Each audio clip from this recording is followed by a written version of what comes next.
here with Karen Bernal. She is chair of the California Democratic Party's Progressive Caucus. Hi, Karen. Hi, how are you? Good morning. Good morning. So why is the Democratic Party in crisis? Well, I think it's fair to say that the election last November was definitely a wake-up call, beyond a wake-up call, astounding to lose to someone like Trump. What we found was that most of the time the party does an autopsy or post-mortem of an election once it's occurred.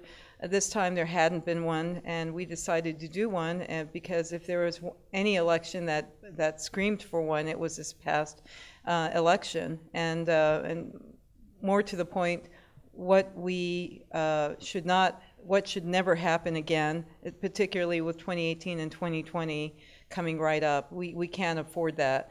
So in order to find out what not to do, we need to know what happened, and we need to be able to do it in a very clear-eyed fashion, so that's what we did.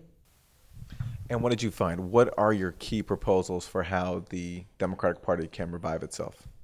Well, there's so many aspects to it. As you know, the report, there are 8-9 sections. For anyone that's interested, they should read it. It's at democraticautopsy.org.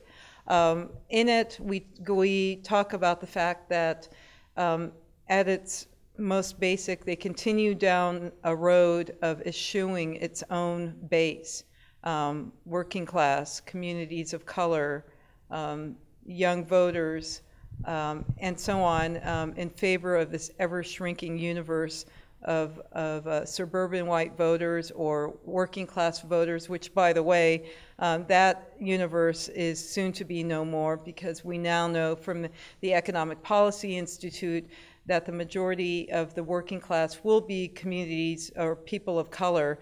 Across the board from 17 to 54, they will be people of color in 2032. If we only talk about the ages of 25 to 34, that will happen in 2021, just a year after the presidential elections coming up.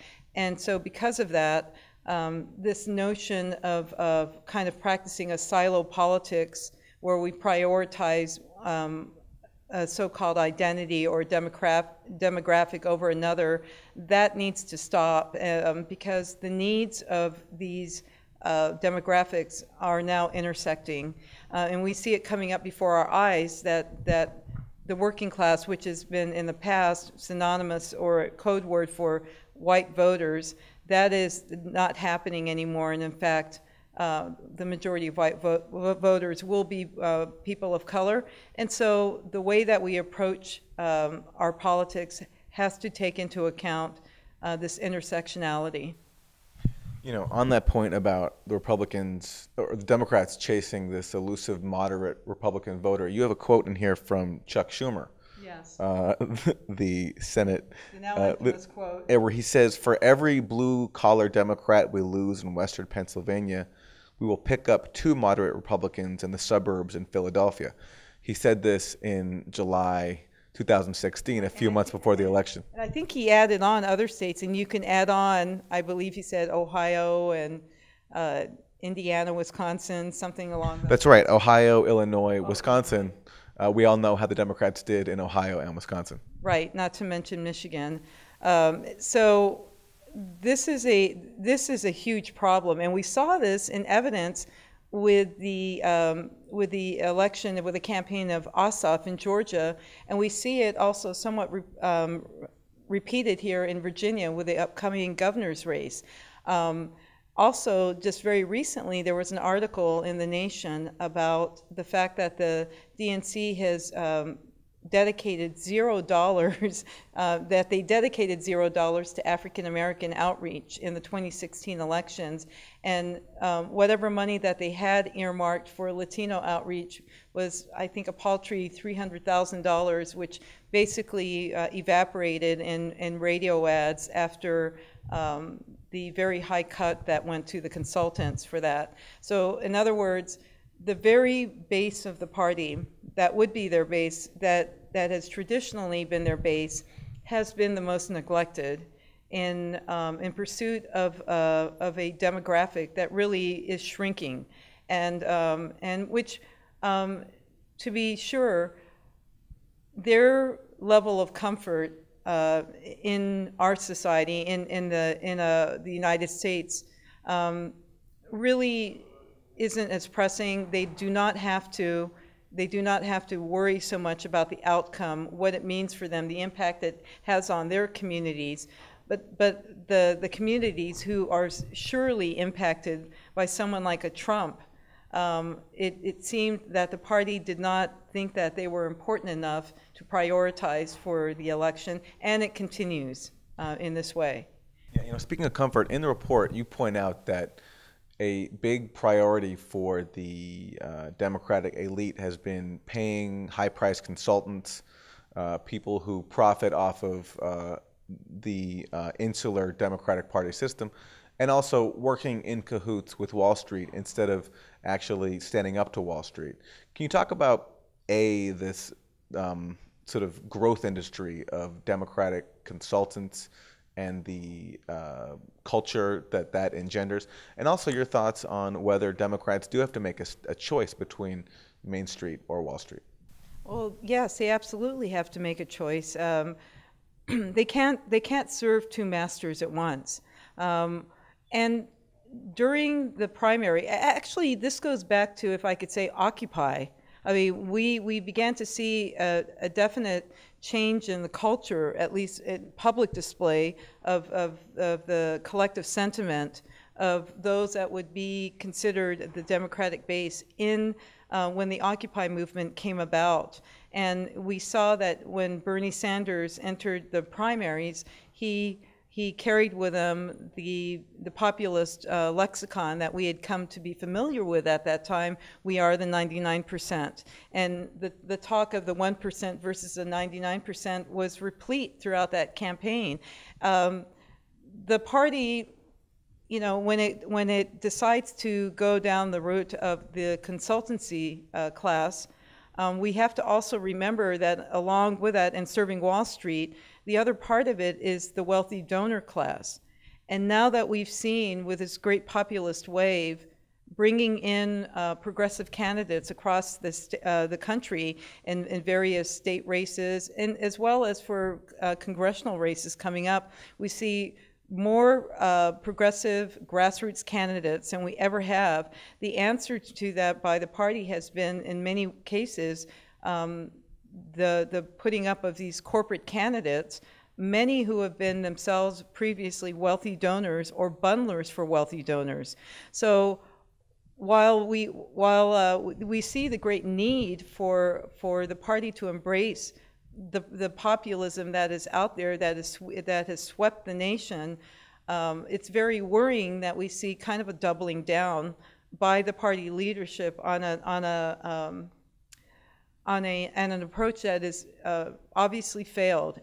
What we saw in Las Vegas, for instance, with a purging of many of the supporters of Bernie and/or Keith Ellison, who ran against Tom Perez for chair, was troubling because some of the nominees that were put up. You're talking about the recent DNC meeting where they were electing members of a DNC committee, and they took out people who were loyal to Ellison and Sanders?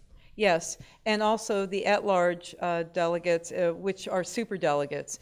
Many of those that were nominated and approved of were corporate lobbyists. And so that's what I'm talking about. Now the other side of it has been for them to put up wealthy donors, corporate lobbyists, and it's kind of almost a doubling down of the approach as opposed to showing signs of accommodation.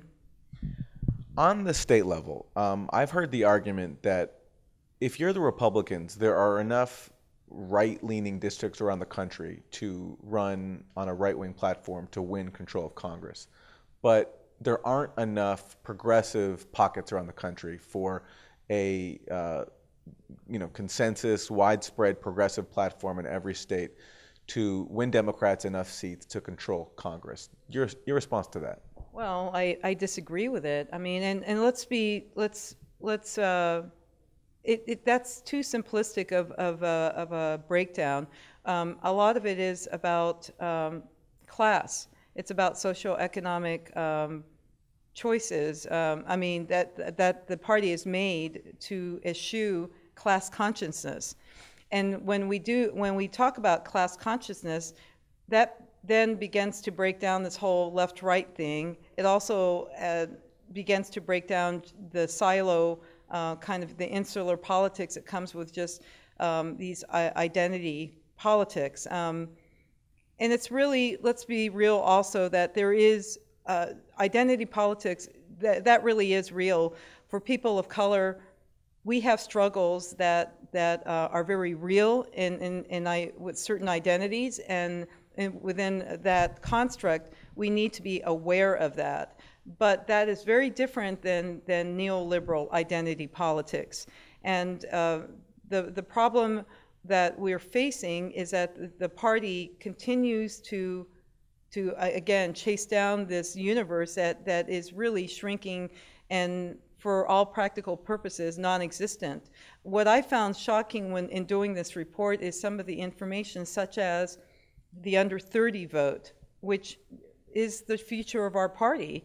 The under 30 vote, that nationally they went at 8% for third-party candidates in this general election when we had a Trump on the line.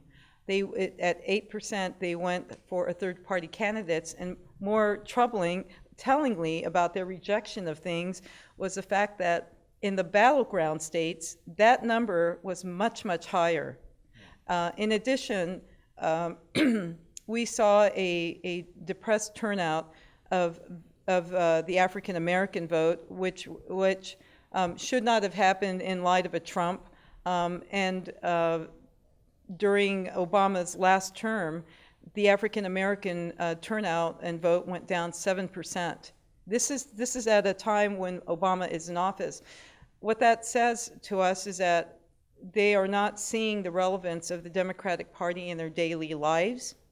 And it's come to a point where it doesn't matter if they show up or not. And we need to be very real about this. Not voting, not showing up is also a choice. It's not simply not doing anything, it's doing something, and that's a choice. It's saying that we don't approve of either of the two candidates.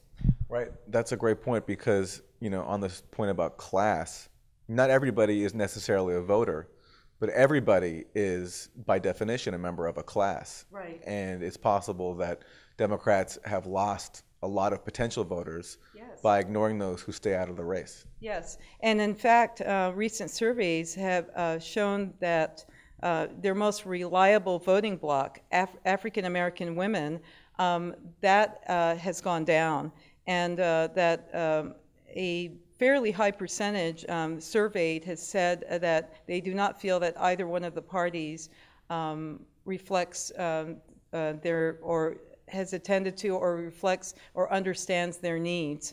And this, in a nutshell, voters are not going to respond to a party they feel that are out of touch with their lives and is not addressing the needs, the material needs of what they need to be content and happy. When we talk about winning, for instance, we can't just be thinking about winning the next election by the skin of our teeth, but it's really about energizing and expanding a base for the future. And I'm afraid that the party doesn't seem to be thinking along those lines.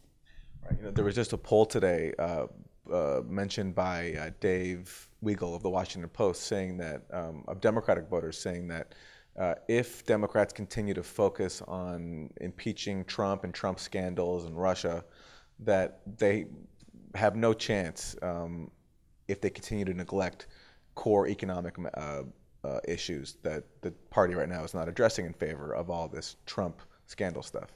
No, that's true. And in fact, that is also what contributed to Clinton's loss. I mean, during the campaign, it was very obvious that the base, and even people that identify as independents, were very much against a lot of, for instance, the multinational corporate trade policies, TPP, a lot of things that left an opening for Trump to portray himself as this populist candidate. And unfortunately, a lot of votes were lost to Trump because he came out early going of his campaign and said that he was against the TPP, he was against these multinational trade agreements. And for a lot of people that aren't politicized, this sounded very good to them. Of course, we know that he's hardly, a champion of grassroots progressive populism, but the fact that the party could not speak to those issues because Clinton, at that time, having been married to Bill Clinton, who brought so many of these neoliberal policies into fruition, was now seen as a standard bearer for many of those policies. And so I don't think that she could really convincingly speak to doing away with them. She was brought dragging, kicking and screaming to the Fight for 15. And also, even still now, she's not necessarily for higher education, but for debt-free education. All of these things had qualifiers. And what the party, what the base of the party was clamoring for was clarity and vision, and not any of these qualifiers and people aren't dumb. They suspect what's going on, and Trump capitalized on that. Karen Bernal, chair of the California Democratic Party's Progressive Caucus. The report is at democraticautopsy.org. Thanks very much. You're welcome. Thank you for having me. And thank you for joining us on The Real News.